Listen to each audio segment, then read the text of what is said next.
Paz do Senhor, amém? Pode se sentar, irmãos. É uma honra estar podendo servir os irmãos na mesa do Senhor.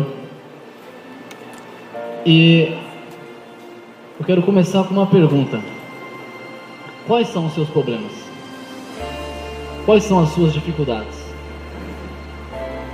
Quais são os seus desejos, suas ansiedades? Quais são?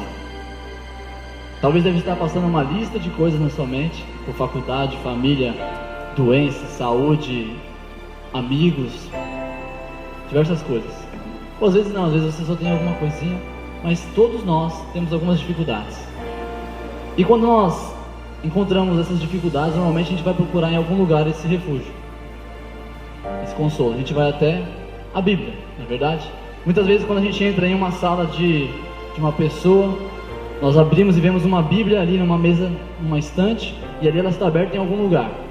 E normalmente ela está aberta num certo lugar chamado Salmo 91. Não é verdade? Por quê?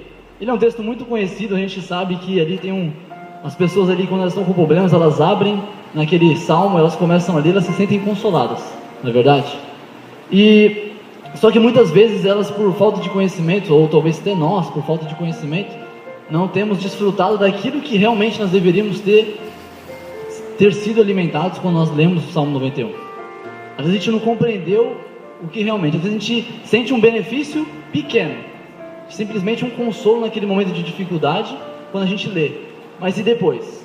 Com certeza aquele sentimento pode voltar. Com certeza aquele medo, aquela dor, ela pode voltar. Por quê? Porque não fez o efeito suficiente, foi simplesmente provisório.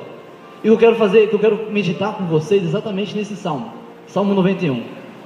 Suas Bíblias aí, vocês podem abrir, nós vamos estar lendo só o versículo 1.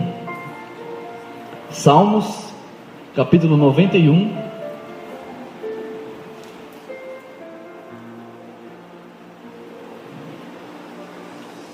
Salmos, capítulo 91.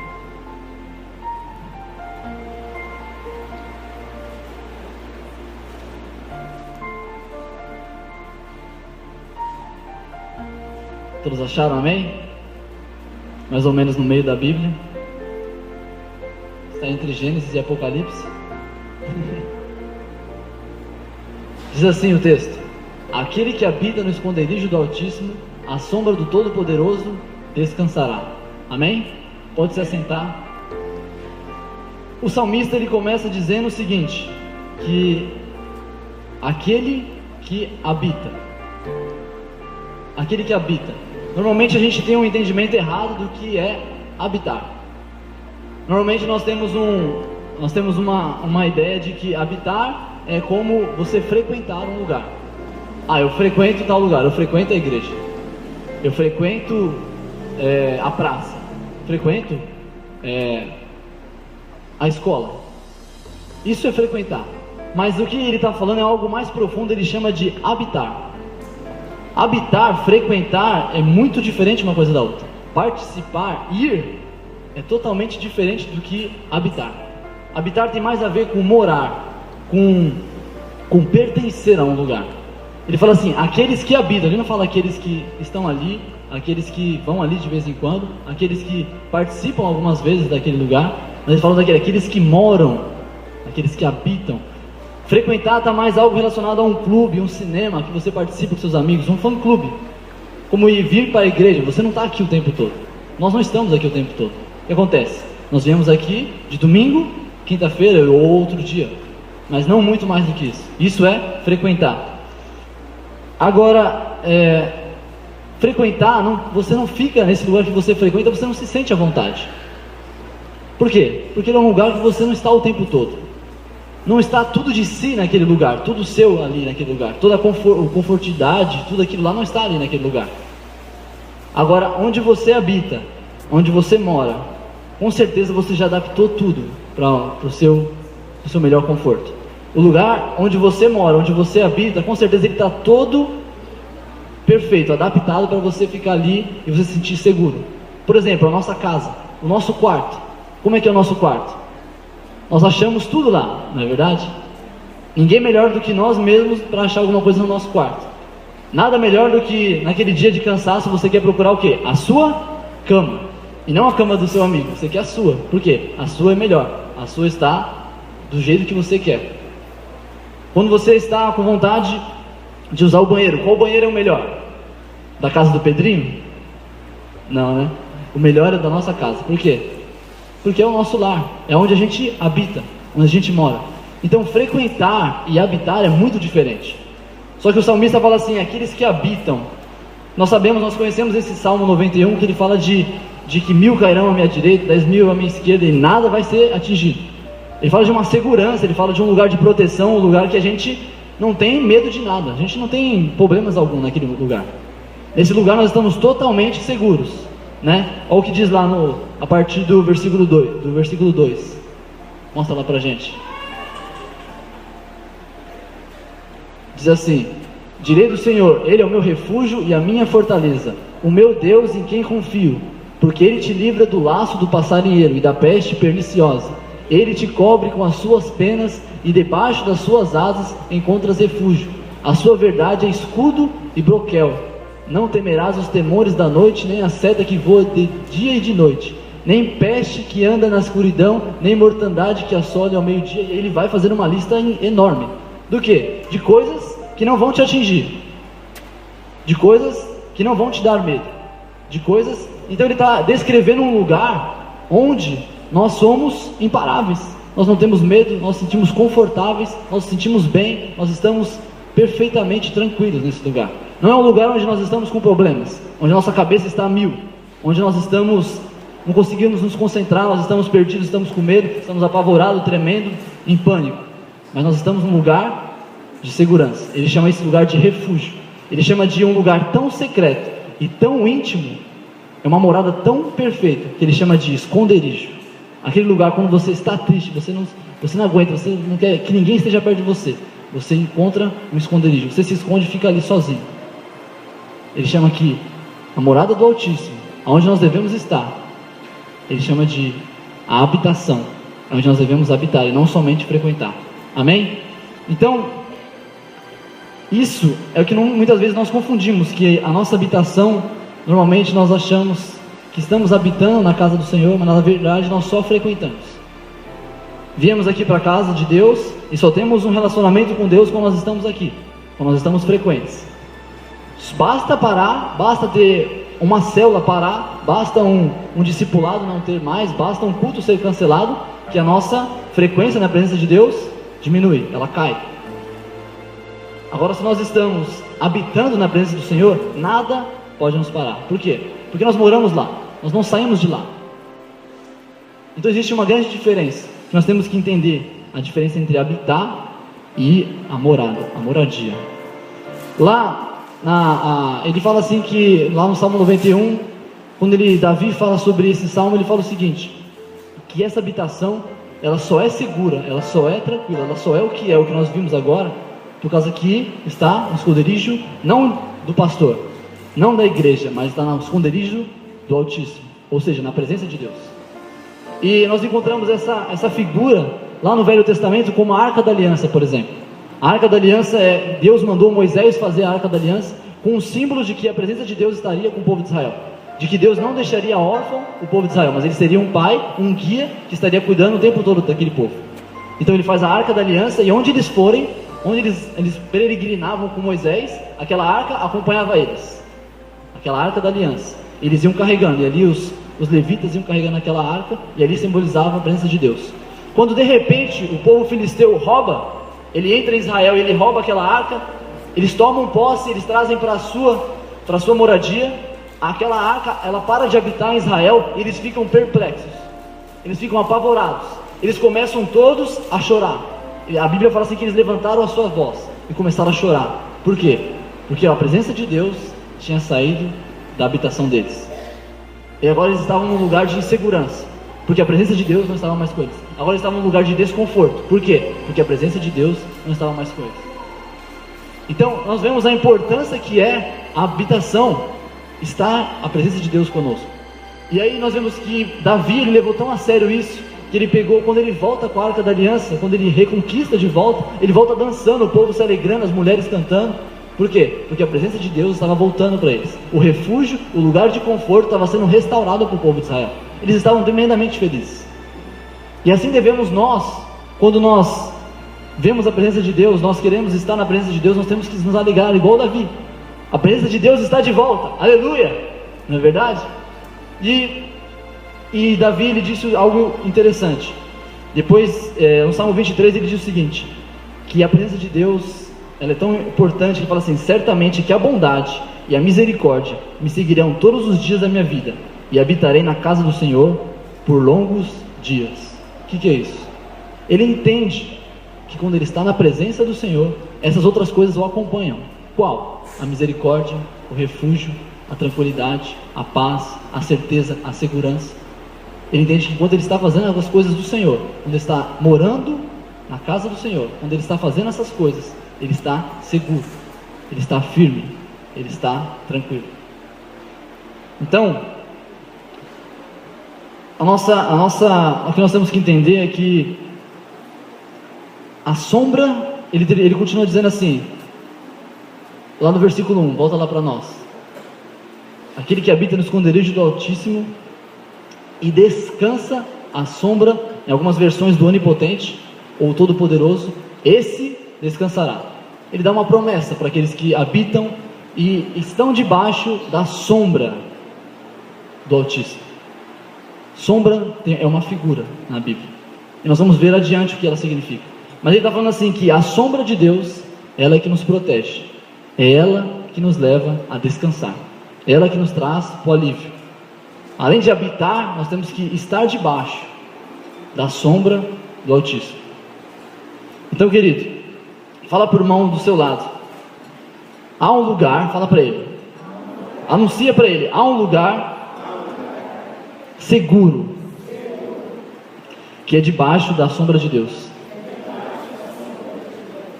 Amém? Quando nós saímos para a chuva, nós queremos ser protegidos do quê? Naquele momento, o nosso problema é o quê? A chuva. Nós não queremos nos molhar, né? Então o nosso refúgio é um guarda-chuva, não é verdade? Então nós ficamos embaixo da sombra do guarda-chuva. E o nosso problema, para as nossas emoções, para a nossa vida espiritual e até nossos problemas físicos, vão ser resolvidos quando estamos debaixo do lugar seguro, que é a sombra de Deus. Amém? É com isso que eu quero chamar o tema dessa mensagem de: há descanso e segurança na sombra. Você pode repetir comigo? Há descanso e segurança na sombra. Amém, queridos? Para nós entendermos melhor o que é isso, né, já que nós já definimos o que nós precisamos para estarmos nesse lugar de habitação, nós temos que entender o que é a sombra. O que representa a sombra na visão bíblica? O que representa tudo isso? Estar debaixo da sombra. Deus tem sombra por acaso? Na verdade é uma figura de linguagem para nos representar algo. E eu quero dizer para vocês que a sombra, ela tem a ver com responsabilidade. Ela tem a ver com você estar responsável por algo. Por exemplo, lá no livro de Gênesis, no capítulo 19, versículo 8, diz que Ló chegou para os homens de Sodoma e disse o seguinte: vocês não vão fazer nada com os meus convidados, porque eles estão à sombra do meu telhado. Eu estou responsável por eles. Aqueles homens, nós sabemos pela história que eles queriam entrar e ali violentar os anjos que tinham sido enviados por Deus. E Ló levanta ali, ele vai até a porta da casa dele, ele para todo mundo e fala assim: não, aqui não, eles estão debaixo do meu telhado, da sombra do meu telhado. Ele faz questão de usar essa palavra: estão debaixo da sombra do meu telhado. Aqui eles são responsabilidade minha, vocês não vão entrar. Eles estão aqui debaixo da minha cobertura. Isso é uma figura da sombra. Lá em Isaías 30, no capítulo 1 e 2, Deus fica irado com o povo. Por quê? Porque o povo, de repente, o povo de Israel, ele chega e fala assim: nós não queremos mais a cobertura espiritual de Deus, nós não queremos mais que Deus seja responsável por nós, nós queremos agora voltar, nós queremos ser agora do Egito. Lá em Isaías, no capítulo 30, versículo 1 e 2, nós não queremos mais a cobertura de Deus. E Deus fica irado. Por quê? Porque o povo não queria mais que Deus se responsabilizasse por eles. A pergunta é: nesse lugar, nesse refúgio, nesse lugar onde Deus está nos oferecendo, há segurança? Há conforto? Deus se responsabiliza por nós. Por que nós saímos desse lugar então? É um lugar tão tremendo, é um lugar tão bom, tão seguro, tão íntimo, tão nosso. Por que nós saímos desse lugar? Isso eu vejo como, mais ou menos, Deus, Ele coloca a sombra das suas mãos sobre nós. E a Bíblia fala assim que os homens habitaram embaixo da sombra de suas asas. E ali, os homens decidiram estar ali. Só que da mesma forma como nós podemos decidir entrar nesse lugar de conforto, nós também podemos decidir sair dele. A mão, ela não se mexe, a mão, ela continua naquele lugar. A questão é, por que nós, muitas vezes, decidimos sair desse lugar de proteção, desse lugar de refúgio? Por que nós saímos da presença de Deus? Deus não quer que nós saiamos, por isso que Ele mantém a mão dele lá, mas nós queremos sair. E é tão bom quando alguém se responsabiliza por você. Eu acho isso tremendo, né? Quando nós éramos pequenos, né? Eu era pequeno no caso, quando você fazia alguma coisa de irresponsabilidade, quem respondia por você? Mamãe, não é verdade? Você quebrou alguma coisa, né? A Lia, né? O Cauã sai por aí, responsabilidade de quem? Da Lia. É tão confortável para o Cauã viver sabendo que a mãe dele que irá responder por ele. Agora quando você faz 18 anos, não é tão um peso nas suas costas, parece que caiu uma mochila com 1 tonelada. Agora Deus está oferecendo um lugar de onde Ele se responsabiliza por você. Quando você tem uma queda, Ele está ali para se responsabilizar em te levantar. Quando você está morando na morada do autismo, quando você tem um tropeço, Ele está ali para te segurar. Quando você está triste e iludido, Ele está ali para te amparar. Quando você está ali desapegado, você está caído, Ele está ali para te levantar. Por que nós não queremos que Deus se responsabilize por nós? Muitas vezes nós fazemos isso. E o que Deus quer mostrar é que existem tantos benefícios em estarmos debaixo da proteção de Deus, que nós devíamos rever os nossos conceitos às vezes. Lá em Cantares, no capítulo 2, versículo 3, fala assim, falando de uma mulher, ali representando a noiva de Cristo, ela fala o seguinte: qual a macieira entre as árvores do bosque, tal é o meu amado entre os filhos. Desejo muito a sua sombra, e debaixo dela me assento, e o seu fruto é doce ao meu paladar. Ou seja, é gostoso estar debaixo de alguém. É gostoso estar debaixo da autoridade e da cobertura de Deus. Ela fala assim que é gostoso, ela quer muito, ela deseja se assentar embaixo dessa sombra e comer do fruto dessa árvore. Nós sabemos que a árvore representa Cristo, como a videira verdadeira, aquela que faz sombra para os seus filhos. E por que nós saímos? E eu queria dizer que lá em Salmo 36, 7 diz assim: quão preciosa é, ó Deus, a tua benignidade, pelo que os filhos dos homens se abrigam à sombra das suas asas. Ele fala assim, é tão gostoso, é tão maravilhoso. Lá no Salmo 121, se eu não me engano, no versículo 5, ele fala assim: Deus, não me cobre com a tua sombra, me cobre, eu preciso dela. Ele está clamando por mais, eu preciso de mais da sua sombra, eu preciso de mais da sua cobertura. O que parece, muitas vezes, é que entre nós sempre existiu essa sombra. Essa mão nunca deixou de estar amparada e pronta para nos ajudar. Essa sombra, ela é viva e ela é eficaz, ela está o tempo todo, desde o Gênesis até os dias de hoje, e ela está de várias maneiras, muitas vezes oculta, mas ela estava sempre lá. Eu quero que você abra comigo lá em Hebreus no capítulo 10, porque a lei, tendo a sombra dos bens futuros e não a imagem exata das coisas, não pode nunca, pelos mesmos sacrifícios que continuamente se oferecem de ano em ano, aperfeiçoar os que chegam a Deus. Está falando o que aqui, queridos? Está falando que existe uma sombra. Ela fala assim que a lei de Moisés, aquela antiga, do Velho Testamento, ela é uma sombra dos bens vindouros, daquilo que está por vir. Nós chamamos isso na teologia de tipologia. Ela é um tipo que mostra não a imagem exata, igual o texto mesmo diz. Ela mostra uma figura, querendo dizer sobre algo que iria de se manifestar. E ali nós entendemos que figuras do Velho Testamento, como por exemplo a Arca da Aliança, simbolizando a presença de Deus, que nós temos que ter no nosso coração sempre, senão nós fracassamos, é um tipo de tipologia. Se nós tivermos a Arca da Aliança, o concerto eterno de Deus nos nossos corações, que é a imagem de Cristo no Novo Testamento, nós vamos viver uma vida de vitória, igual o povo de Israel. Isso é o quê? Tipologia. Deus mostrando em figuras no Velho Testamento e revelando no Novo. E também existem outras, como por exemplo, Abraão sacrificando Isaac. E no lugar de Isaac aparece o cordeirinho. O que significa? Isaac representa nós.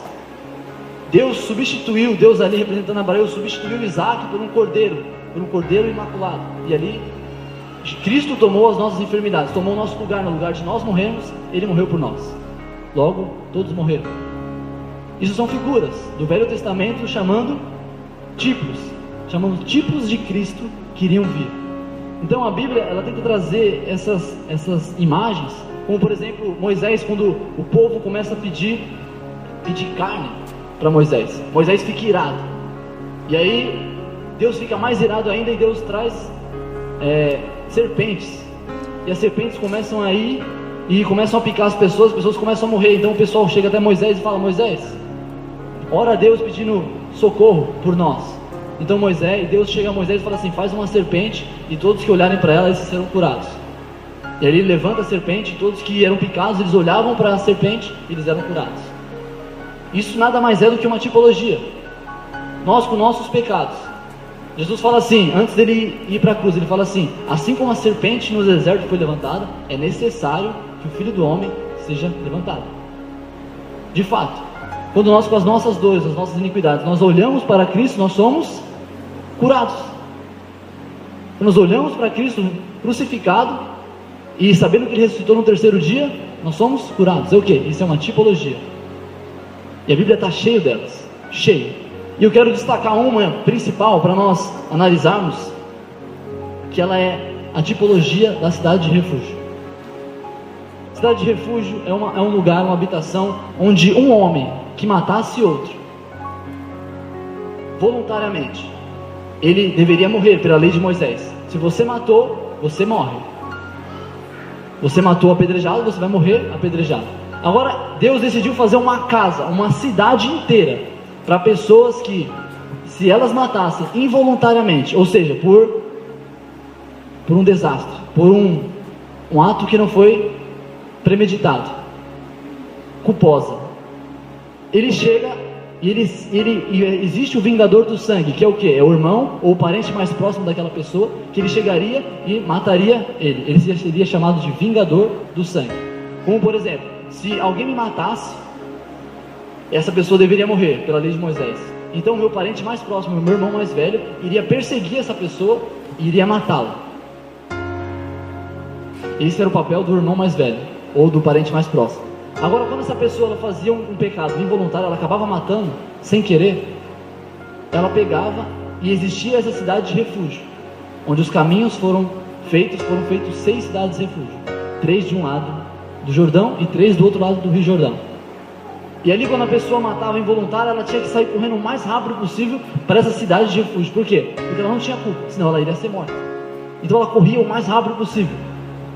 Para ali, ela chegar ali, ela se apresentava diante do sacerdote que ficava à porta da cidade. Ele recebia as pessoas, e as pessoas ali eram colocadas, agregadas naquele lugar.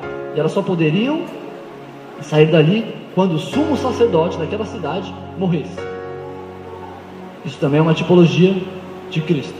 Quando o sumo sacerdote, que é Cristo, como Paulo fala, morreu, ele libertou os povos, né? E nós somos livres hoje. Isso também é uma tipologia. E aí vem, e de repente essa casa, ela tinha algumas regras.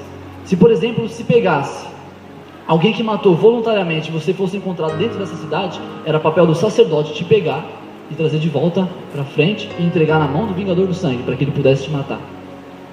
Isso era papel do sacerdote, dos anciãos.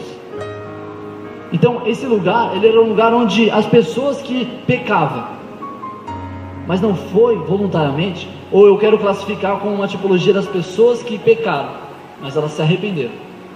É aquele pessoa que pecou involuntariamente. Essa é a tipologia. Eu quero mostrar para você, como por exemplo lá em Coríntios, no capítulo 3, se eu não me engano, um homem, ele pecou e não foi voluntário. Foi voluntário, exatamente. Ele pecou voluntariamente. O que Paulo manda fazer? Manda entregar ele nas mãos de Satanás. Por quê?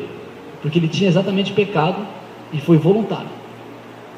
Agora, na questão das pessoas que pecaram também, mas elas se arrependeram dos seus pecados, Paulo deixa elas agregarem e participarem da igreja. Então a cidade de refúgio nada mais é do que uma tipologia da igreja nos dias de hoje. A casa do Senhor. Quando nós pecadores, todos nós aqui já sabemos que somos pecadores, quando nós entendemos que nós somos pecadores, o mais rápido possível que nós devemos fazer é o quê? Para fugir do vingador do sangue, que é o diabo, nós temos que correr para a cidade de refúgio mais próxima. Qual que é? As igrejas. E foram feitas várias, e foram feitos caminhos para que se chegasse mais facilmente dessas cidades. Porque se as pessoas se perdessem, elas poderiam perder a sua vida também. Porque o vingador do sangue podia alcançá-las e levá-las e matá-las nesse caminho. Então eles facilitavam o caminho. E hoje nós conhecemos isso. Isso é o evangelista. O evangelista, ele te ajuda a chegar na cidade mais próxima. Ele é o caminho. Ele te ajuda a chegar ao caminho. Então, querido, um lugar de refúgio, conforto, de segurança é dentro da casa de Deus. A casa de Deus, a igreja, hoje, ela é a cidade de refúgio. Ela é o lugar da nossa habitação. Ela é a morada do Altíssimo. Não estou falando que a Bíblia fala assim que Deus não habita em templos feitos por mãos de homem. Não habita mesmo. Mas a presença de Deus, a comunhão, estar sob a autoridade de um sacerdote, isso é bíblico. E um salão aqui é consequência. Então o que nós precisamos para habitar num lugar de segurança e refúgio, nós temos que habitar na casa do Senhor. Isso chega a dizer, nós conhecemos, vale mais um dia na casa do Senhor do que 1000 lá fora. Nós conhecemos vários textos que dizem sobre a casa do Senhor. Como é preciosa a comunhão de estarmos aqui em união na igreja, na casa do Pai. Por quê? Porque aqui há segurança. Mas aqui há problemas, existem problemas. Mas olha só, existe uma frase que ela é o seguinte, ela é de um dos reformadores da igreja. Ela fala assim que a igreja sempre tem problemas. Ela fala assim que se não fosse, as pessoas não aguentariam ficar do lado de, elas queriam estar do lado de fora da Arca de Noé. Elas só não foram para fora da Arca de Noé, elas só aguentaram o mau cheiro da Arca de Noé por causa do juízo que estava tendo lá fora. Se não fosse o juízo de morte, de destruição que estava tendo lá fora, ninguém ia aguentar o mau cheiro do lado de dentro, porque eram muitos animais juntos. Imagina o fedor que estava lá. Muitas vezes a igreja, a casa do Senhor, é um pouco bagunçada, algumas coisas, porque são o quê? São vários pecadores juntos. Então você imagina o problema que vai dar. Só que é o único lugar onde nós podemos ter o refúgio, a segurança de não estar com medo de a qualquer momento chegar o vingador do sangue e te pegar. Enquanto nós estamos perambulando, achando que estamos somente frequentando a casa de Deus, achando que estamos dando alguns passos, estamos frequentando, quando nós não moramos, nós estamos num sério risco, num sério momento de que nós podemos ser pegos. Isso deveria preocupar muito nós, porque ele não fala de somente estar, ele fala de habitar, de estar o tempo todo. Porque ali, se eu estar o tempo todo, se eu estar o tempo todo ali, eu estarei seguro, eu estarei bem, eu estarei na presença do Senhor.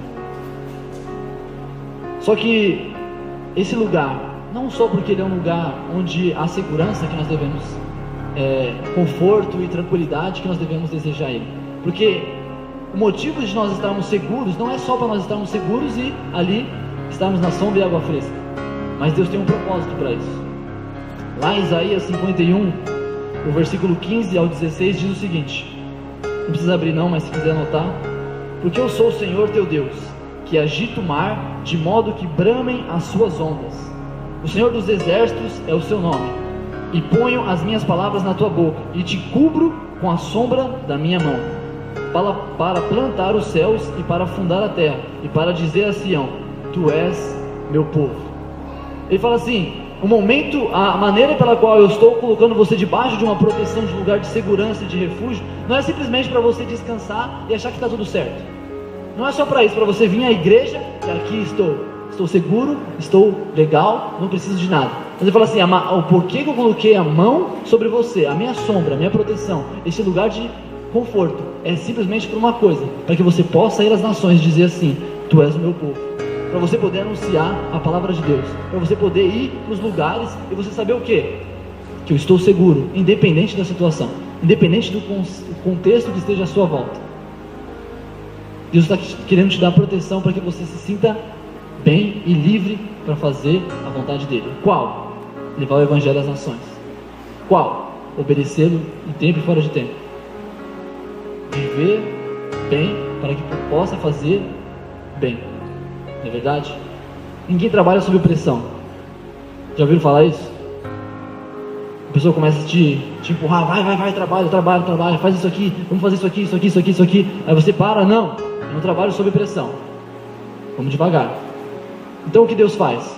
Ele te dá um lugar de sombra e água fresca, que o salmista no Salmo 23 fala assim, que Deus, o Senhor é meu pastor e nada me faltará. Ele me leva a pastos verdejantes e águas tranquilas. Mas ele não fala que é para você deitar ali e ficar ali mesmo. Ele fala assim, é para você trabalhar, é para você fazer alguma coisa na minha casa. Não é só para você frequentar esse lugar, é para você habitar, é para você absorver, para você fazer daqui a sua casa, para você fazer daqui aquele seu todo, aquele seu lugar confortável, aquele seu lugar que é só seu e de mais um, de Deus. Deus tem uma tarefa para nós. Fala para o irmão do seu lado, Deus tem uma tarefa e não só um conforto. Uma vez eu estava lá em São Paulo, né? E nós estávamos, era no sábado, nós tínhamos célula. E naquele dia começou a chover, mas chover muito. E vocês sabem que São Paulo é um problema sério quando chove.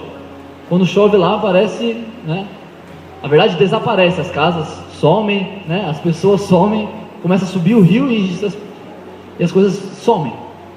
Só fica os carros, né? A parte de cima dos carros vira ali aquele aguaceiro. E naquele dia tinha célula e eu ia liderar aquela célula e de repente eu recebi uma ligação de que a pessoa que ia fazer o quebra-gelo não ia vir. Eu falei, cara, não, tá chovendo, o pessoal já não vem na chuva normalmente. E ainda ela não vai vir. De repente eu recebo outra ligação de que a pessoa que ia fazer o evangelismo também não vem, por causa da chuva. Eu falei, caramba, agora vai complicar. E aí quando de repente alguns irmãos que saíram mais cedo antes da chuva, eles estavam presos do outro lado da Aricanduva. Não sei se vocês já ouviram falar da Aricanduva, mas ela é um lugar que inunda completamente mesmo. Os carros passam ali e ficam lá mesmo.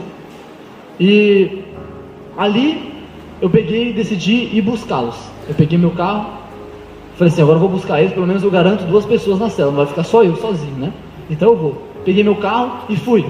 Atravessei a Aricanduva, não tava aquelas coisas, legal, deu para passar e fui.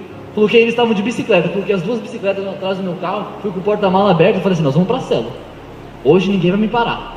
Peguei, enfiei aquelas 2 bicicletas no carro, um foi segurando o porta-mala, quase caindo, aquela água entrando no carro, foi aquela loucura, mas aí fomos indo, e aí eu tinha que buscar mais 2 pessoas, que eram 2 visitantes, que eu e o Wallace tínhamos evangelizado durante a semana.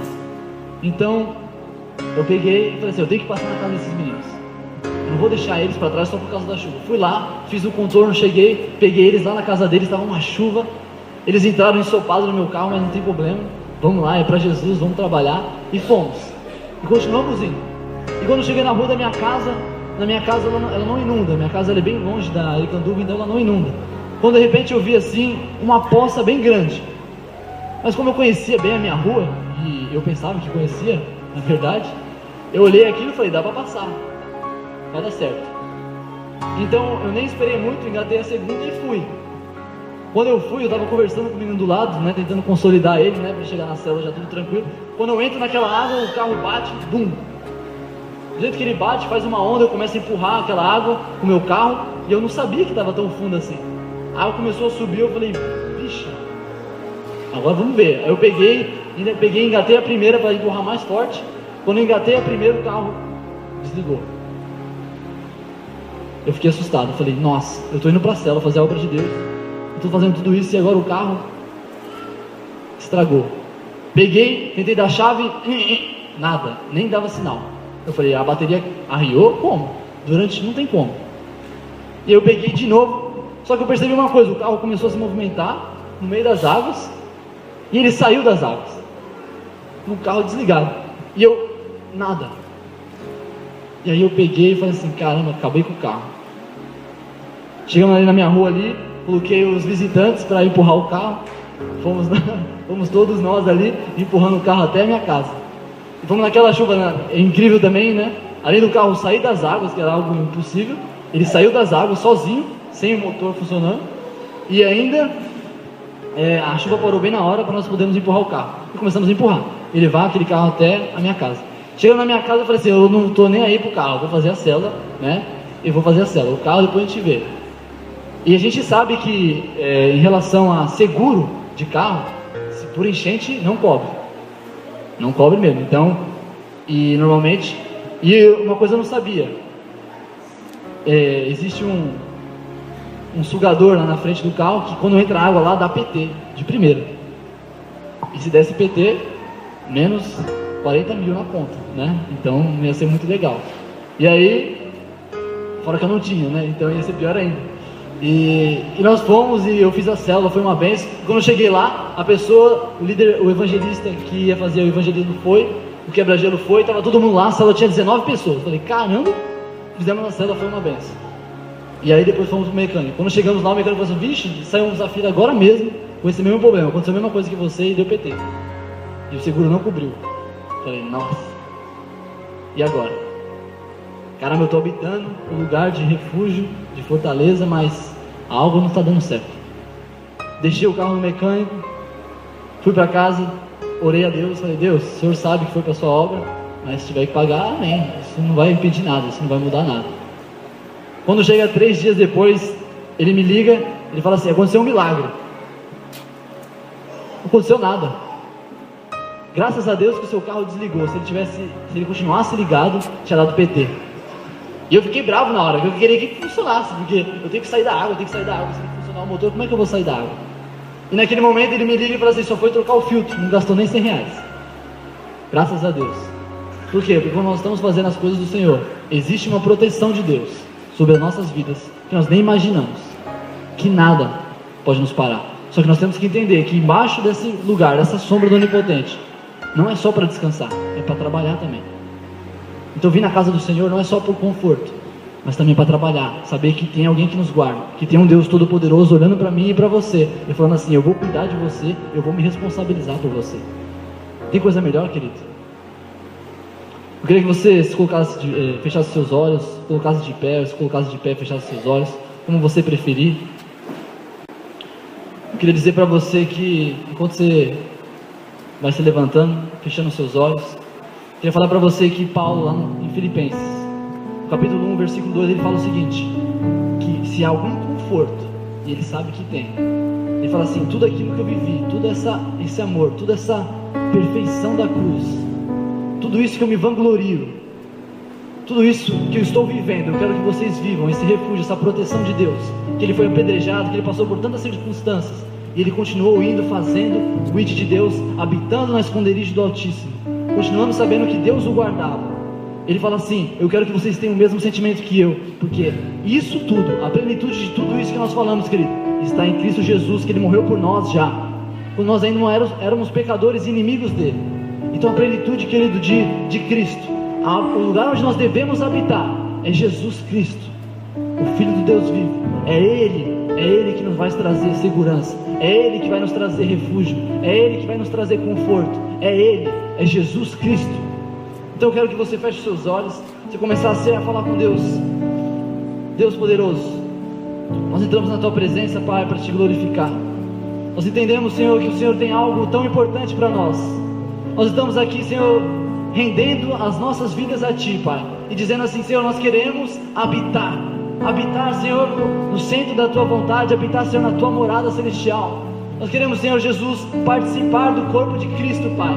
Nós queremos, Senhor, em unidade, Senhor, saber e entender que o Senhor tem algo para nós, e o Senhor tem nos dado, colocar a Sua mão de proteção sobre as nossas vidas, não só para nós termos cuidados e simplesmente termos um conforto na Tua presença, Senhor, mas também porque o Senhor quer e tem uma missão para cada um de nós, Pai. Senhor, é mais do que frequentar uma igreja, Senhor, é mais, Senhor, do que participar de cultos ou de ministérios, Senhor, é habitar, é morar, é viver, é pertencer, é ser o Seu total aqui na Tua presença, Jesus. É por isso que nós queremos, Senhor, é por isso, Senhor, que nós estamos aqui querendo entender mais, Senhor, sobre a Tua presença, sobre a Tua verdade, Jesus, que há um conforto, há uma segurança na Sua sombra, Pai, há uma segurança em estar debaixo da Tua cobertura, da Tua responsabilidade, Senhor. Senhor, nós queremos ser como crianças, Senhor, depender do Teu leite, depender, Senhor, da Tua verdade, depender, Senhor, daquilo que o Senhor pode nos ajudar, mas nós queremos, Senhor, entender, Senhor, que tudo isso está naquilo que o Senhor nos deu, desde a fundação do mundo, o Senhor nos deu Cristo Jesus, o Senhor nos deu o Evangelho, o Senhor nos deu a tua casa, o Senhor nos deu essa cidade de refúgio, o Senhor nos deu essa habitação, o Senhor nos deu, Pai, a presença do Senhor nos nossos corações, a tua arca da aliança que é viva dentro dos nossos corações, Pai. Senhor, é isso, Senhor, que eu quero que a tua igreja, Senhor, receba.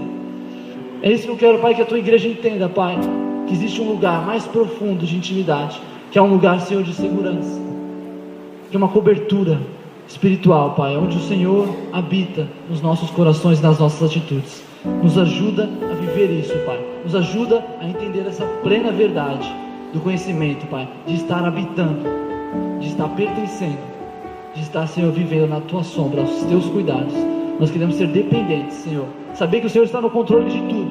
Não importa o nosso problema, não importa a nossa dificuldade, quando nós temos Jesus no nosso coração, seja física, seja sentimental, seja espiritual, nada pode nos separar daquilo que Deus preparou para nós. Nada pode tirar a nossa paz, nada pode tirar aquilo que Deus preparou para nós, que nem o seu coração viu, nem o meu coração viu, nem subiu ao pensamento do homem. É o que está preparado para mim e para você.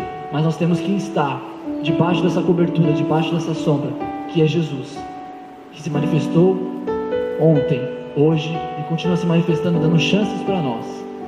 É para isso que nós estamos aqui, te glorificando, Jesus. Coloca, Pai, e faça, Senhor, que cada um, Senhor, venha refletir sobre essa mensagem, para que o Senhor seja levado, Pai, às nações. Senhor, seja, Senhor, colocado as pessoas, Senhor, entendendo e estando debaixo da tua proteção. É em nome de Jesus que nós oramos e te agradecemos. Amém. Amém. Glória a Deus.